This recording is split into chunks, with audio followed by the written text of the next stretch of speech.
बहुत साल पहले की बात है। एक गांव था, भैरवपुर। गांव के बाहर एक पुराना सुनसान रास्ता था, जहां रात होते ही कोई नहीं जाता था। लोग कहते थे उस रास्ते पर आधी रात को एक दुल्हन दिखाई देती है। जो भी उसे देख लेता वो फिर कभी नहीं लौटता।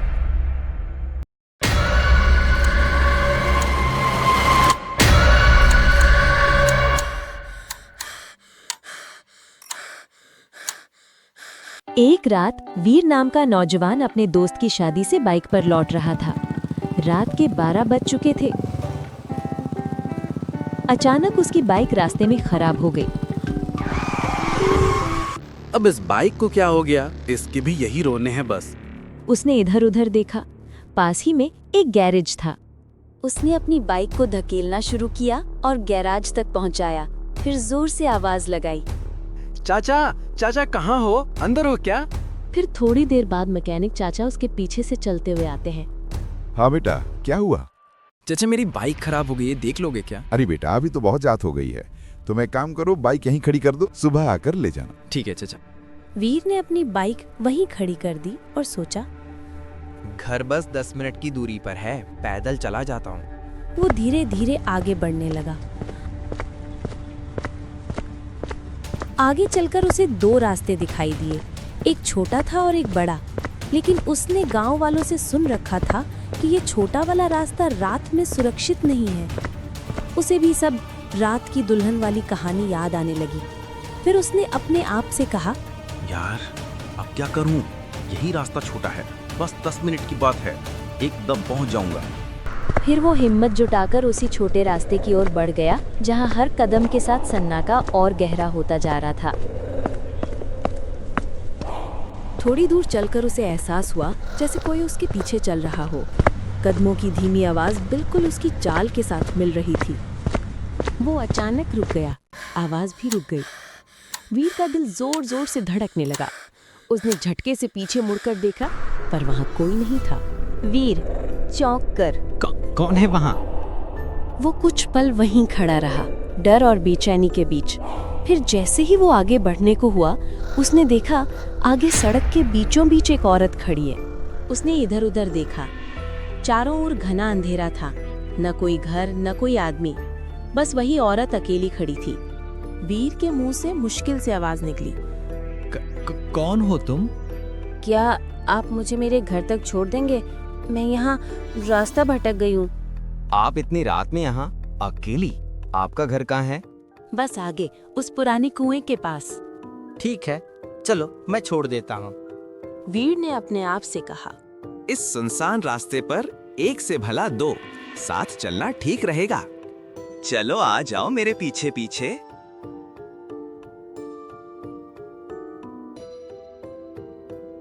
थोड़ी देर बाद कुआं दिखने लगता है। दोनों चलते जा रहे थे कि तभी वो दुल्हन थोड़ी धीरे हो गई और अचानक भूत के रूप में आ गई और पीछे से वीर पर हमला करने लगी। इतने में वो हमला कर ही रही थी कि सामने वीर का दोस्त आ गया, वीर को आवाज देते हुए। उसके दोस्त को देखकर वो गायब हो गई। वीर, तूने फोन क्यों नहीं किया? मैं तुझे वहाँ लेने आ जाता। अरे अंकल जी मिल गए थे, जिन्होंने बताया कि तुम आ रहे हो। अरे यार चल कोई ना, अब तो मैं आ गया ना, और भला हो इनका जो ये मेरे साथ थी। कौन साथ थी भाई? अरे ये और कौन? अरे यार अभी तो यहीं थी, कहाँ चली गई? अबे भाई तो किसकी बात कर रहा है? यहाँ तो कोई नहीं है। वीर ये देखकर हैरान रह जाता है। अब वीर को समझ आ जाता है कि वो कोई और नहीं, वही रात वाली दुल्हन थी जो लोगों को मारती है। अरे भाग भाई, जल्दी यहाँ से। वीर रोहित को लेकर वहाँ से भागने लगता है और घर पहुँचकर ही रुकता है। घर पहुँचकर रोहित वीर से पूछता है, भाई बता तो सही, आखिर हुआ क्या? तब वीर रोहित को सारी बात बताता है कि कैसे उसकी बाइक खराब हुई, फिर कैसे उसने छोटा रास्ता लिया आने के लिए और फिर कैसे वो दुल्हन उसे मिली। वीर की बात सुनकर रोहित बोला, बच गया तू आज, चल सो जा अब घर जाकर, मैं भी जा रहा हूँ।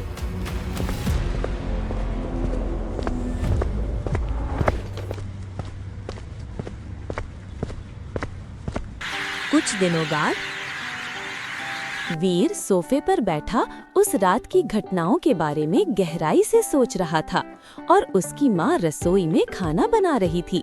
तभी वीर की माँ आवाज लगाते हुए कहती है, वीर, ओ वीर, कहाँ है तू? आज तेरे मामा आ रहे हैं, जा उनको स्टेशन से ले आ। हाँ ठीक है, जा रहा हूँ। वीर अपने मामा को लेने स्टेशन निकल पड़ता है। स्टेशन पहुंचकर देखता है कि उसके मामा वहीं खड़े हैं और उनका इंतजार कर रहे हैं। वो मामा को प्रणाम करता है और दोनों उधर से निकल पड़ते हैं गांव की ओर। रास्ते में आते आते रात हो जाती है। वीर फिर से उसी 2 रास्तों पर पहुंच जाता है, लेकिन पिछली वाली घटना को याद करके इस बार वो बड़ा यानी सेफ रास्ता लेता है। थोड़ी दूर जाकर उसकी बाइक फिर से खराब हो जाती है। अरे यार, ये बाइक भी ना, कितनी बार इसे ठीक कराऊं, हर बार खराब हो जाती है। चल कोई ना, अब तो घर आ ही गए हैं, चल पैदल चल लेते हैं। दोनों पैदल चलने लगते हैं। थोड़ी दूर जाकर वे देखते हैं कि एक औरत पेड़ के नीचे बैठी रो रही है। दोनों उसे देखकर रुक जाते हैं।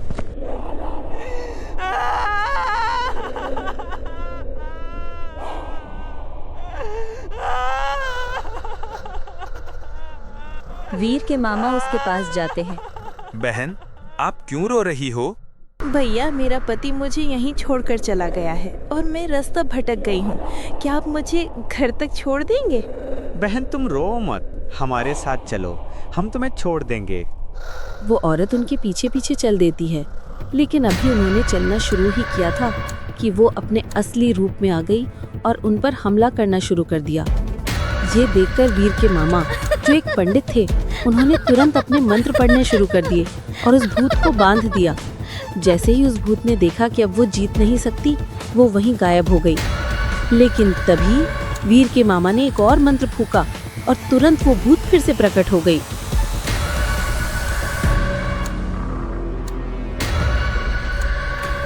वीर के मामा ने उसे पूरी तरह काबू में करके एक पेड़ में कैद कर दिया। अब वो भूत उसी पेड़ में कई सालों से कैद है। और फिर एक दिन, भैया, मुझे घर तक छोड़ दोगी क्या?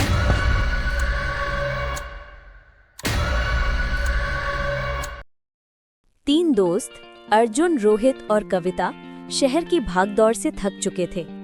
एक दिन उन्होंने सोचा, चलो किसी शांत जगह चलते हैं, थोड़ा नेचर एंजॉय करेंगे। इसलिए तीनों कार लेकर एक पहाड़ी गांव की ओर निकल पड़े। दिन भर उन्होंने खेतों, नदी किनारे और जंगल में घूम घूम कर खूब मस्ती की।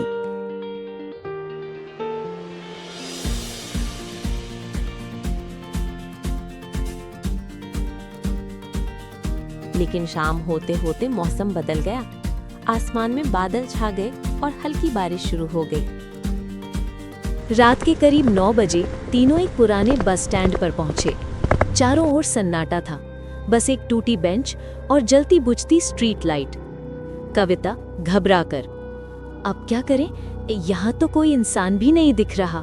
यहाँ नेटवर्क भी नहीं है, लगता है हमें यहीं रात गुजारनी पड़ेगी। वाह, रोमांच तो यहीं से शुरू होता है। चलो ना, कोई जगह ढूंढते हैं। कविता ने डरते हुए कहा, ऐसे अंधेरे में कहाँ जाओगे? देखो, वहाँ दूर एक बड़ा घर दिख रहा है, शायद कोई पुरानी हवेली होगी। तीनों टॉर्च जलाकर हवेली की ओर चल पड़े। दरवाजे पर पहुंचते ही हवेली के अंदर से हवा की सीटी जैसी आवाज आई।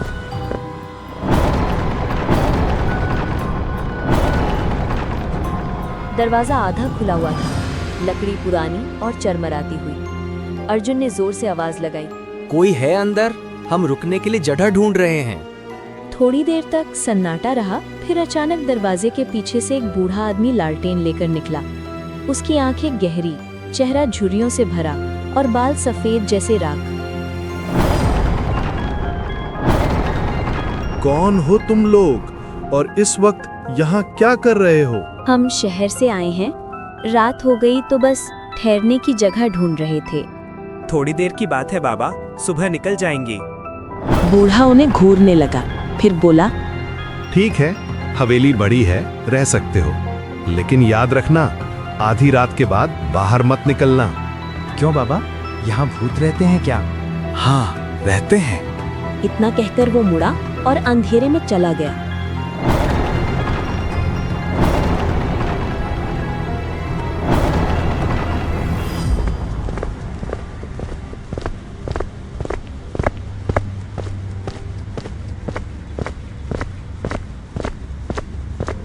इसके बाद तीनों एक कमरे में गए और वहां जाकर आपस में बातें करने लगे।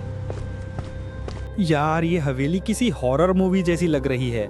मुझे तो अब भी उस बूढ़े की आंखों से डर लग रहा है। डर मत, मैं हूं ना। चलो अब सोते हैं। तीनों अपने अपने बिस्तर पर लेट गए।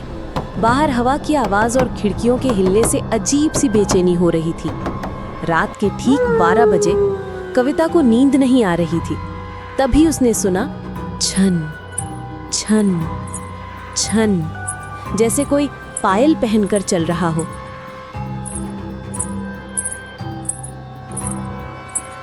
अर्जुन उठो, कुछ आवाज आ रही है। कौन सी आवाज? भूतनी होगी। चलो देखते हैं। तीनों ने टॉर्च उठाई और धीरे धीरे उस आवाज के पीछे चलने लगे। पायल की झंकार उन्हें हवेली के पुराने हिस्से तक ले गई, जहां दीवारों पर पुराने चित्र लगे थे और एक टूटा हुआ झूला पड़ा था। वे दोनों उस कमरे को देखने लगे। अब उन्हें लगने लगा कि यहाँ कुछ तो है जो ठीक नहीं है। तभी उनके पीछे से एक परछाई गुजरी। तीनों डर के वहां से भागने लगे। भागते भागते वो हवेली के भीतर और गहराई में खो गए और एक अजनबी कमरे में जा पहुंचे। उन्हें समझ नहीं आ रहा था कि क्या हो रहा है। तभी उन्हें एहसास हुआ कि उनके पीछे कोई खड़ा है। जैसे ही वे पलटे, कविता डर से कांपती हुई बोली, हे भगवान, भूत, भागो! भागो अर्जुन। तुम लोगों ने मेरी नींद तोड़ी है। अब तुम कभी चैन से नहीं सोओगे। तुम कौन हो? मैं इस हवेली की मालकिन थी। मेरे पति ने मुझे इसी कमरे में जला दिया था। अब जो भी यहाँ ठहरता है वो मेरा मेहमान नहीं, मेरा शिकार होता है। और तभी उस भूत ने जोरदार हमला कर दिया। बचाओ, बचाओ, बचाओ, बचाओ! कविता किसी तरह भागकर बाहर पहुंची। बूढ़ा आदमी बाहर खड़ा था। बचाइए, अंदर भूत है। बूढ़ा मुस्कुराया और बोला, मैंने कहा था ना, आधी रात के बाद बाहर मत निकलना। इतना कहते ही उसके चेहरे की झुर्रियां गायब होने लगी। वो बूढ़ा आदमी उसी भूत में बदल गया। उसकी आंखें लाल हो गई और उसने कहा, अब तुम सब मेरे साथ यहीं रहोगे, हमेशा के लिए।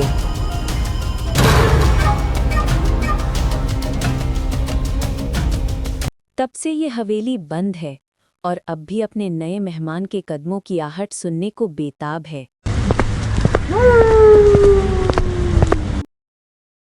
बहुत समय पहले की बात है। घने जंगलों से घिरे एक छोटे से गांव में जिंदगी दिखने में बिल्कुल सामान्य थी, लेकिन इस गांव की हवा में एक अजीब सा डर घुला हुआ था। ऐसा डर जिसे कोई खुलकर कह नहीं पाता था। इस डर की शुरुआत हुई थी उस दिन से जब गांव में एक डोसा वाली आने लगी।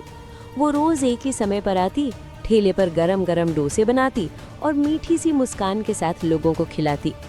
उसका डोसा इतना स्वादिष्ट होता कि जिसने एक बार खा लिया वो अगली बार खुद चलकर उसके पास पहुंच जाता। कोई नहीं जानता था कि उस स्वाद के पीछे क्या छुपा है। धीरे धीरे गांव में अजीब घटनाएं होने लगी। जो लोग शाम को डोसा खाते वे अगली सुबह दिखाई नहीं देते। पहले एक, फिर दूसरा और फिर कई लोग यूं ही गायब होने लगे। गांव वालों में खौफ फैल गया।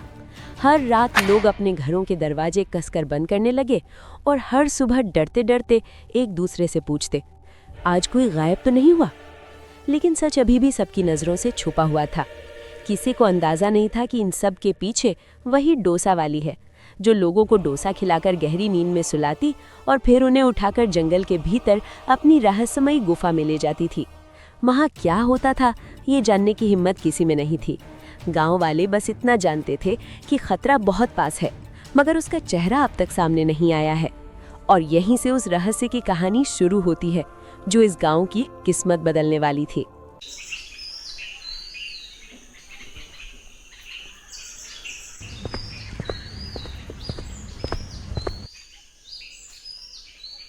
अरे भाई रामू, आज वो डोसा वाली अभी तक नहीं आई क्या?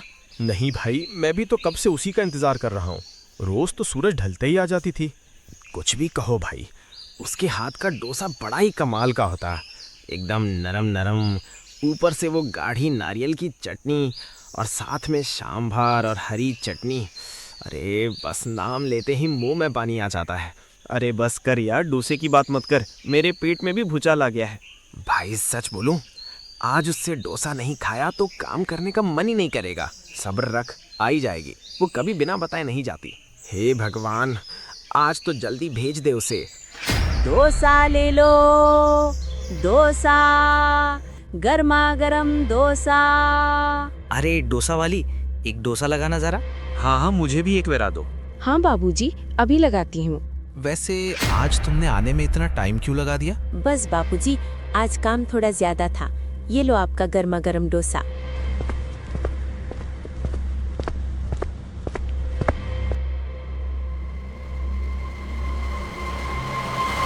अरे वाह, आज तो ऊपर वाला मेहरबान है। पहली ही बार में 2 आदमी हाथ लग गए। भाई कुछ भी कहो, इसके डोसे की बात ही अलग है। हाँ भाई ये तो है, लेकिन मुझे तो अब नींद सी आ रही है। हाँ यार, मुझे भी अब नींद सी आने लगी है। इससे पहले कोई और यहाँ आ जाए, मैं इनको लेकर निकलती हूँ।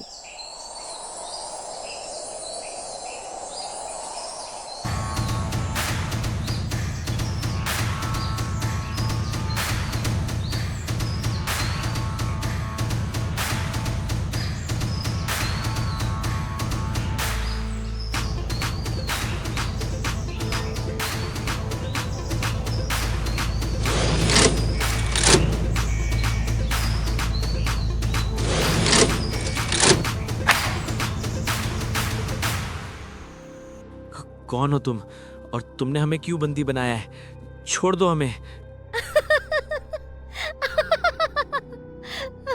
क्यों? तुम लोगों ने मुझे पहचाना नहीं? मैं वही हूँ जिसे तुमने चुड़ैल कहकर मार डाला था। क्या तुम वही शांति हो? लेकिन वो तो। हाँ, मर चुकी थी ना। लेकिन तुम जिंदा कैसे हो? मैं जिंदा कहाँ हूँ, मैं तो एक चुड़ैल हूँ जो तुमसे अपना बदला लेने आई हूँ। छोड़ दो हमें, हमने तो सब प्रधान के कहने पर किया था, इसमें हमारी कोई गलती नहीं है। छोड़ दूँ तुम्हें? कभी नहीं। अगर मैंने तुम सबको नहीं मारा तो मुझे शांति नहीं मिलेगी। लेकिन हमने तो कुछ किया ही नहीं, इसमें तो उस प्रधान की गलती है जिसने तुम्हारे साथ ये सब किया। हमें जाने दो। चिंता मत करो, तुम्हें और उस प्रधान को मैं एक साथ मारूंगी। हे भगवान, हमें बचा लो इस चुड़ैल के प्रकोप से।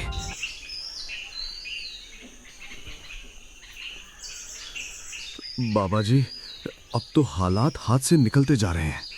पहले रामू गायब हुआ, फिर कालू, और कल रात तो पटेल जी का बेटा भी लापता हो गया। बाबा जी, रात को सुनसान गली से अजीब सी पायल की आवाज आती है और उसके बाद कोई ना कोई गायब हो जाता है। ये साधारण आत्मा का काम नहीं है, यहाँ किसी प्रेत या दुष्ट शक्ति का साया है। तो क्या हमारा गांव श्रापित है बाबा? श्रापित नहीं, लेकिन किसी ने काली साधना की है। ये सब उसी का परिणाम है। काली साधना? हाँ, और जब तक मैं विशेष हवन नहीं करूंगा तब तक सच्चाई सामने नहीं आएगी। बाबा, जो भी करना हो जल्दी कीजिए। गांव की औरतें बच्चों को लेकर मायके भाग रही हैं, लोग घरों में ताले लगा रहे हैं। आज आधी रात को मैं अपने आश्रम में हवन करूंगा, लेकिन ध्यान रहे, जब तक मैं वापस ना आऊं कोई भी सूरज ढलने के बाद घर से बाहर नहीं निकलेगा। बाबा, जो भी करना हो जल्दी कीजिए। गांव वाले डर के साए में जी रहे हैं। मैं अभी अपने आश्रम जाकर गुप्त हवन करूंगा। मंत्रों की शक्ति से सच सामने आएगा और फिर मैं लौटकर इस समस्या का समाधान करूंगा।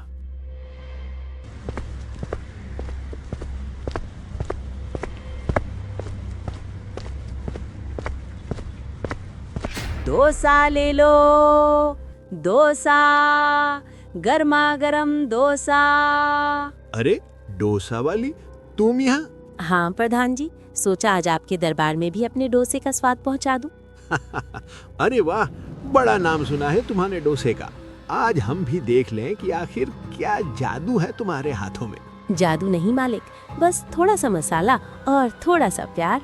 तो जल्दी लगाओ, भूख भी जोर की लगी है। अभी लगाती हूँ मालिक। और हाँ, एक डोसा मेरे इस पहलवान के लिए भी लगा लेना। हाँ भाई, हम भी देखें जरा कितना स्वाद है इसमें। जैसा आप कहें मालिक, एक खास डोसा आपके लिए और एक आपके रक्षक के लिए।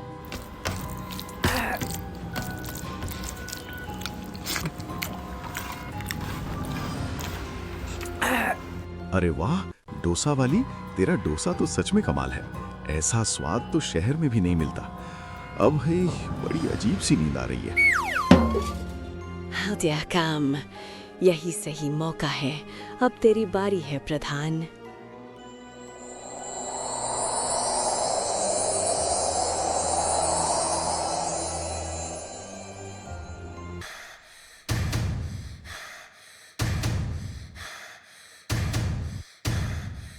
अरे प्रधान जी कहाँ गए? और वो डोसे वाली, कहीं प्रधान जी भी तो और लोगों की तरह गायब तो नहीं हो गए? ये बात मुझे तुरंत बाबा जी को बतानी होगी।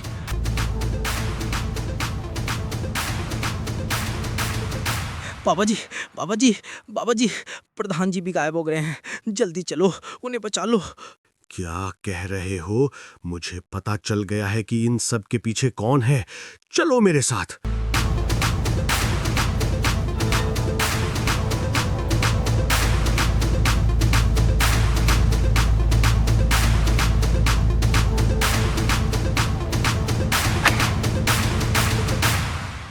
कौन हो तुम और मुझे यहाँ क्यों लेकर आई हो? मुझे नहीं पहचाना प्रधान? मैं भी शांति हूँ, जिसे तुमने चुड़ैल कहकर मार दिया था। क्या तुम वही शांति हो? लेकिन तुम तो... हाँ सेठ, जो तुम सोच रहे हो वही हुआ था। लेकिन अब मैं वापस आ गई हूँ तुमसे अपना बदला लेने, एक चुड़ैल बनकर। और आज तुम मेरे हाथों से नहीं बचोगे।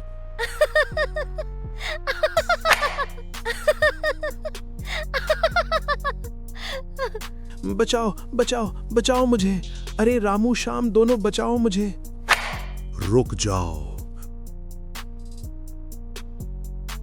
ओह, तो तुम भी यहाँ हो। लेकिन आज मुझे कोई नहीं रोक सकता इस सेठ को मारने से। जब तक मैं इसे न मार लूं, तब तक मुझे शांति नहीं मिलेगी।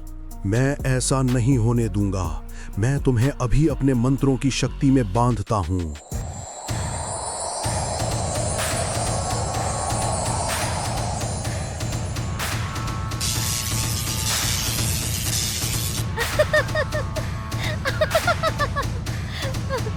फोड़ दूंगी।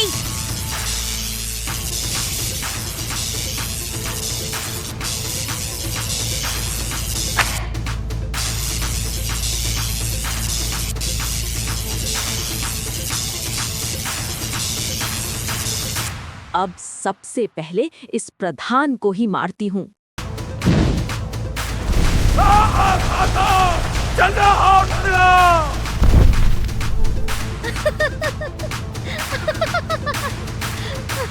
ये तूने क्या किया चुड़ैल?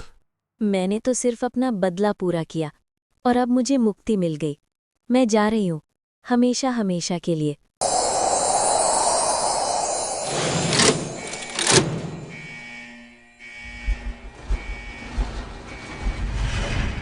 इसके बाद लोगों का गांव में गायब होना बंद हो गया। और फिर एक दिन, डोसा ले लो, डोसा, गर्मा गर्म डोसा।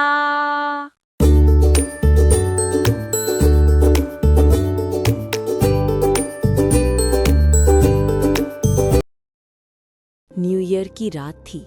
रात के करीब 2 बजे होंगे। सुनसान सड़कों पर अजीब सा सन्नाटा पसरा हुआ था। ठंडी हवा में एक अनकही सी सिहरन घुली हुई थी। तभी अचानक सड़क पर किसी के कदमों की आवाज सुनाई दी।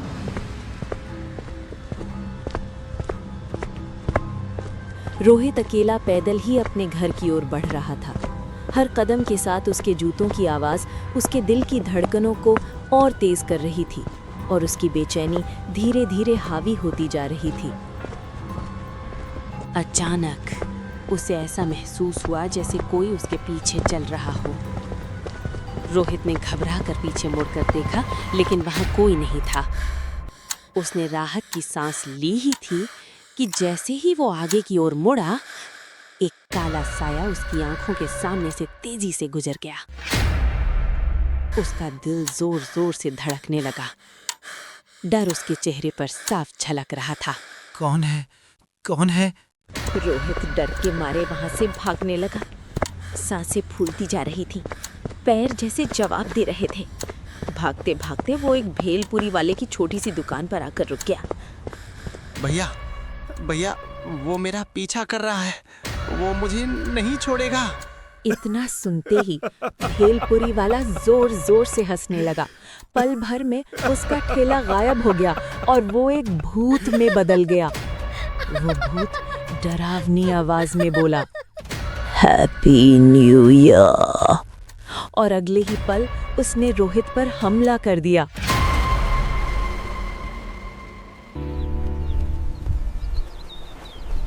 रोहित एक सीधा साधा लड़का था। शहर की एक कंपनी में नौकरी करता था। जिंदगी सामान्य थी, सपने छोटे छोटे थे। और अब न्यू ईयर आने वाला था, लेकिन रोहित को अंदाजा नहीं था कि ये न्यू ईयर उसकी जिंदगी का सबसे डरावना साल बनने वाला है। अरे रोहित, इस बार न्यू ईयर पर क्या सीन है? घर या यही पार्टी? घर यार, माँ बहुत दिन से बोल रही है, अभी उन्हीं से ही बात कर रहा था। अरे छोड़ ना, साल भर में तो एक ही प्रोग्राम बनता है, उसमें भी तू घर जा रहा है। एक रात तो हमारे साथ बैठ। तभी तानिया वहाँ आ जाती है। इसे कहने का कोई फायदा नहीं है, ये हमारे साथ नहीं जाएगा। तानिया, इस बार तुम देख लो, अगली बार तुम्हारे साथ चलूंगा। अरे यार यहीं रुक जा, पब चलेंगे, ड्रिंक करेंगे, काउंटडाउन करेंगे। हाँ भाई, न्यू ईयर है, जिंदगी जीने का नाम है। रोहित कुछ पल चुप रहता है, फिर सीधा बोल देता है, नहीं, मैं घर ही जाऊंगा, ये फाइनल है। इसके बाद रोहित वहाँ से चल देता है और सीधे फ्लाइट लेने के लिए एयरपोर्ट पहुँच जाता है। वहाँ पहुँचकर रोहित को पता चलता है कि उसकी फ्लाइट तो कैंसिल हो गई है। क्या? मेरी फ्लाइट कैंसिल हो गई है? अब क्या करूं? घर तो जाना है, चाहे कुछ भी हो जाए। एक काम करता हूँ, ट्रेन पकड़ लेता हूँ। रोहित ट्रेन पकड़ने के लिए बाहर निकल जाता है।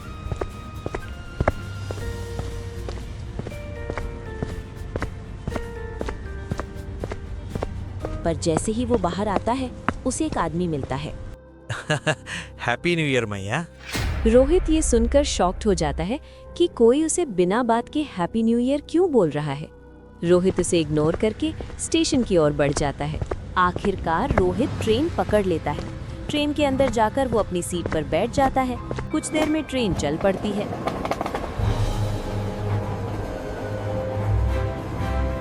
थोड़ी देर बाद वो देखता है कि वही आदमी जो उसे एयरपोर्ट पर मिला था, बिल्कुल उसी जैसा एक आदमी उसकी बगल में आकर बैठा हुआ है। रोहित उसे ध्यान से देखने लगता है। अरे, ये तो वही आदमी है जो मुझे एयरपोर्ट पर मिला था। तभी वो आदमी रोहित के पास झुककर कहता है, हैप्पी न्यू ईयर। ये सुनकर रोहित शॉक्ड हो जाता है। वो आदमी ये कहकर वहाँ से चला जाता है और रोहित बस यही सोचता रह जाता है कि आखिर ये आदमी है कौन जो उसे बार बार मिल रहा है और हर बार हैप्पी न्यू ईयर बोल रहा है। ट्रेन अपनी पूरी रफ्तार से दौड़ रही थी और अब रात भी हो चुकी थी। आखिरकार कुछ समय बाद ट्रेन अपनी मंजिल पर पहुंच जाती है। रोहित ट्रेन से उतरकर स्टेशन के बाहर आता है। वो देखता है कि चारों ओर रात का सन्नाटा है और दूर दूर तक कोई दिखाई नहीं दे रहा। वो धीरे धीरे आगे की ओर चलने लगता है। रात के करीब 2 बज रहे होंगे। रोहित पैदल चल रहा था। अचानक उसे ऐसा महसूस हुआ जैसे कोई उसके पीछे चल रहा हो। रोहित ने घबराकर पीछे मुड़कर देखा, लेकिन वहाँ कोई नहीं था। उसने राहत की सांस ली ही थी कि जैसे ही वह आगे की ओर मुड़ा, एक काला साया उसकी आंखों के सामने से तेजी से गुजर गया। उसका दिल जोर जोर से धड़कने लगा। डर उसके चेहरे पर साफ झलक रहा था। वो डर के मारे भागने लगता है। भागते भागते वो एक भेलपुरी की दुकान पर रुक जाता है। भैया, भैया, वो मेरा पीछा कर रहा है, वो मुझे नहीं छोड़ेगा। इतना सुनते ही भेलपुरी वाला जोर जोर से हंसने लगा। पल भर में उसका ठेला गायब हो गया और वो एक भूत में बदल गया। वो भूत डरावनी आवाज में बोला, हैप्पी न्यू ईयर। तुम कौन हो? मुझे क्यों मारना चाहती हो? लगता है तुम मुझे भूल गए। मैं किसे भूल गया? क्या कह रही हो तुम? याद करो अपनी गर्लफ्रेंड प्रिया को। क्या कहा? प्रिया? लेकिन तुम उसे कैसे जानती हो? जानती नहीं, मैं वही हूँ और आज मैं तुमसे अपना बदला लेने आई हूँ। तो इसका मतलब एयरपोर्ट पर और ट्रेन में जो मुझे मिली थी वो तुम ही थी? हाँ, सही पहचाना तुमने। मैं चाहती थी कि तुम डर के मारे शहर छोड़कर वापस ना चले जाओ। याद है वो न्यू ईयर की रात जब तुम और मैं साथ थे? तुमने मुझे धोखा दिया था। तुम्हारी बेवफाई के बाद मैंने सबके सामने सुसाइड कर लिया था और आज उसी बेवफाई का बदला लेने आई हूँ। इतना कहते ही वो औरत अचानक रोहित पर हमला कर देती है। घबराया हुआ रोहित एक डंडा उठाता है और बचाव में उसके सिर पर जोरदार वार कर देता है। वो औरत जमीन पर गिर जाती है। मौके का फायदा उठाकर रोहित वहां से जान बचाकर अपने घर की ओर भाग जाता है।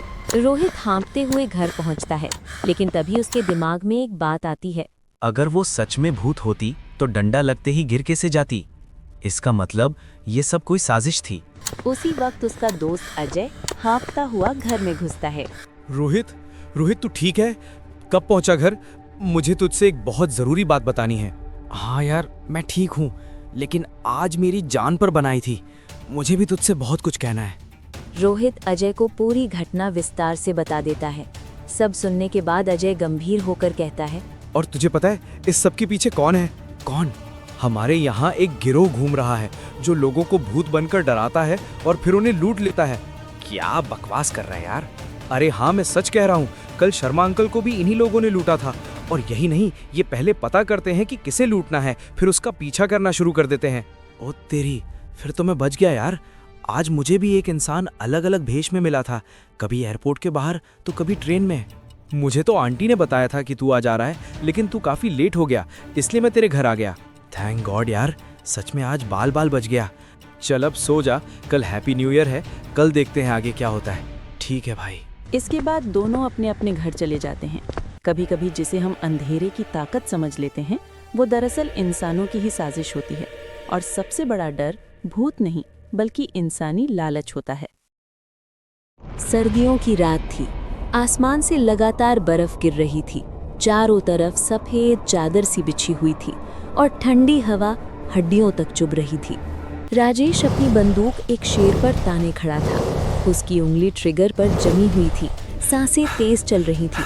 उसकी आंखें जरा सी भी हरकत पर टिकी हुई थी। उसके पीछे उसके दो दोस्त खड़े थे, जो उस पल उसकी सबसे बड़ी ताकत और हिम्मत बने हुए थे। अचानक शेर ने जोरदार दहाड़ मारी और बिजली की रफ्तार से राजेश पर छलांग लगा दी। उस एक पल में सब कुछ थम सा गया।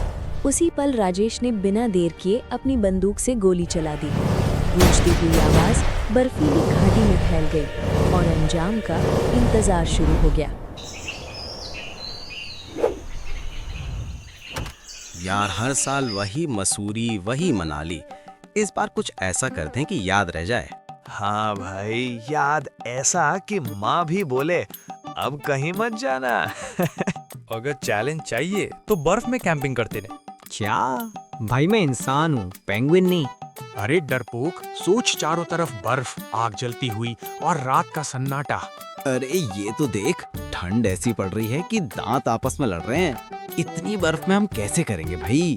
अरे तू तो पूरा फट्टू है, हो जाएगी यार, चलना, सब सही रहेगा। तीनों इसी तरह आपस में बहस करते रहते हैं और आखिरकार एक अंतिम फैसले पर पहुंच जाते हैं। ठीक है, फाइनल। इस बार हम बर्फीले पहाड़ों में कैंपिंग करेंगे। तीनों बर्फीले पहाड़ों में कैंपिंग के लिए राजी तो हो जाते हैं, लेकिन और उन्हें जरा भी अंदाजा नहीं था कि वही रात उनकी किस्मत का सबसे खौफनाक मोड़ बनने वाली है। अगले दिन तीनों बर्फीले पहाड़ों की ओर निकल पड़ते हैं। दिन भर इधर उधर घूमते हैं, हंसते मुस्कुराते हैं और बर्फ में खेलते हुए उसकी ठंडक और खूबसूरती का मजा लेने लगते हैं। इसके बाद वे कुछ खाने के लिए मैगी पॉइंट पर जाते हैं। कुछ देर बाद उनके पास मैगी आ जाती है और वे तीनों मजे से उसे खाने लगते हैं। ठंडी हवा, सामने बर्फ से ढकी वादियाँ और गरम गरम मैगी। माहौल थोड़ा हल्का हो जाता है। थोड़ी देर बाद राजेश बोलता है, तो यहीं पर कहीं कैंप लगा लेते हैं। अरे यार, जब यहाँ तक आए ही हैं तो हाईएस्ट पॉइंट पर भी चलते हैं। हाँ, सही कह रहा है। और वहीं अपना कैंप भी लगा लेंगे। क्या कह रहे हो यार? नहीं भाई, मैं उस हाईएस्ट पॉइंट पे नहीं जाऊंगा, मुझे डर लगता है। अरे यार, तू भी कितना फट्टू है। कुछ नहीं होगा, तू टेंशन मत ले। और क्या, मैं हूं ना तेरे साथ। चल डर मत। अरे डर नहीं रहा हूँ, लेकिन तुम्हें नहीं पता रात को वहाँ शेर घूमते हैं। अरे यार, तेरी तो सच में ही पटी पड़ी है। ऐसा कुछ नहीं होता है, सब बस लोगों की मनगढ़ंत कहानियां है। क्या तुमने सुना नहीं? पिछले साल यहाँ क्या हुआ था? एक शेर ने यहाँ आतंक मचा दिया था। ये तो न्यूज में भी खबर आई थी। अरे छोड़, किसकी बातें कर रहा है तू? न्यूज वाले तो सब कुछ बढ़ा चढ़ा कर दिखाते हैं। चल तू टेंशन मत ले, मैं अपनी गन साथ लाया हूँ। अगर ऐसा कुछ हुआ तो मैं देख लूंगा। चलो भाई, तुम कहाँ मानने वाले हो। इसके बाद तीनों हाईएस्ट पॉइंट की ओर निकल पड़ते हैं। सबसे पहले वे अपनी गाड़ी पार्किंग में लगाते हैं और फिर ट्रैकिंग करते हुए आगे बढ़ने लगते हैं। चलते चलते कब शाम ढल जाती है उन्हें पता ही नहीं चलता। धीरे धीरे रात हो जाती है और चारों तरफ अंधेरा पसरने लगता है। कई घंटों की कठिन चढ़ाई के बाद आखिरकार वे तीनों उस हाईएस्ट पॉइंट पर पहुंच ही जाते हैं। लो भाई, आ गया तुम्हारा हाईएस्ट पॉइंट। चल मनीष, तू कैंप लगा, मैं आग जलाने का इंतजाम करता हूँ। यहाँ तो यार बहुत ज्यादा ठंड है। इसके बाद मनीष कैंप लगाने लगता है और जय आग जलाने में लग जाता है। वहीं राजेश, जिसे यहाँ आने से शुरू से ही एतराज था, इधर उधर नजरें घुमाने लगता है, कहीं आसपास कोई खतरा तो नहीं है। अरे राजेश, इधर आ, आग जल गई है, आजा। इसके बाद राजेश खाना बनाने लगता है। क्या बन रहा है आज? आज हम बना रहे हैं चिकन बिरयानी। अरे वाह, आज तो मजा आ जाए। अबे तो कुछ भी कहो भाई, मजा तो है बर्फ में कैंपिंग करने का। इसके बाद तीनों आग के पास बैठकर खाना खाने लगते हैं। भाई वाह राजेश, तेरे हाथ में तो सच में जादू है, मजा आ गया। और नहीं तो क्या, खाने में तो तू कमाल ही कर देता है। अरे ऐसा कुछ नहीं है यार, बस हो जाता है। खाना खत्म करने के बाद वे तीनों आग के सामने बैठकर बातें करने लगते हैं। ठंडी हवा, जलती आग और चारों तरफ फैली खामोशी के बीच। इसके बाद राजेश गिटार निकालता है और उसे बजाने लगता है। Oh yeah, singing by the fire, let the music take us higher. रात भर तीनों ऐसे ही हंसते मुस्कुराते गिटार बजाते और मजे करते रहे। लेकिन उन्हें क्या पता था कि एक मुसीबत धीरे धीरे उनकी ही तरफ बढ़ रही थी। फिर तीनों ने मिलकर कैंप में गद्दे बिछाए और बाहर रखा सारा सामान समेटकर कैंप के अंदर चले गए। यार बाहर तो बड़ी ही ठंड है, अंदर आकर फिर भी सुकून मिल रहा है। हाँ, ये तो है। अरे राजेश, तुझे डर तो नहीं लग रहा? भाई अगर डर लगे तो मुझे पकड़ लेना। चल चल, अब सो जा। इतना कहते ही तीनों हंसने लगते हैं। इसके बाद तीनों सोने चले जाते हैं। रात के करीब 2 बज रहे होंगे, तभी राजेश की आंख खुल जाती है। वो उठता है और थोड़ी देर टहलने के लिए कैंप से बाहर आ जाता है। राजेश थोड़ी देर इधर उधर टहलता है। अचानक उसकी नजर पड़ती है कि एक लड़की उसकी तरफ भागती हुई आ रही है। बचाओ, बचाओ, कोई तो मुझे बचाओ, कोई है क्या? बचाओ, बचाओ! लड़की भागते भागते अचानक गिर जाती है। राजेश तुरंत आगे बढ़कर उसे उठाता है। अरे कौन हो तुम? इतनी रात यहाँ क्या कर रही हो? मेरा नाम सिमरन है। हम यहाँ कैंपिंग करने आए थे। और ये हालत? हमारी टेंट पर शेरों ने हमला कर दिया। शेर यहाँ? उन्होंने मेरे सारे दोस्तों को मार डाला। मैं किसी तरह भाग पाई। ये सुनकर राजेश की सांसें तेज हो गईं।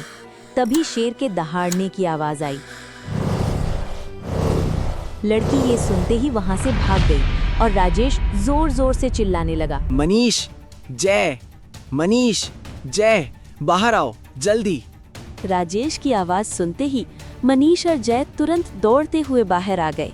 क्या हुआ? इतना डरा हुआ क्यों है राजेश? राजेश कुछ कह भी नहीं पाता कि इतने में उनके पीछे एक शेर आकर खड़ा हो जाता है और जोर से दहाड़ने लगता है। राजेश ने तुरंत अपनी बंदूक शेर पर तान दी। उसकी उंगली ट्रिगर पर जमी हुई थी, उसकी सांसें तेज चल रही थीं और उसकी नज़र शेर की जरा सी भी हरकत पर टिकी हुई थी। उसके पीछे उसके दोनों दोस्त खड़े थे, उसकी हिम्मत बने हुए। अचानक शेर ने दहाड़ मारी और बिजली की रफ्तार से उन पर झपट पड़ा। उस एक पल में मानो सब कुछ थम सा गया। उसी क्षण राजेश ने बिना देर किए अपनी बंदूक से गोली चला दी। गोलियां हवा में चली और वो डर के मारे भाग गया। शेर को भागते देख तीनों सामान छोड़कर भागे और नीचे जाकर रुके। ना भाई, आज के बाद तुम लोगों की बातों में नहीं आने वाला। अरे बातें बाद में करना, भागो यहाँ से, कहीं शेर यहाँ भी ना आ जाए। भागो भागो भागो।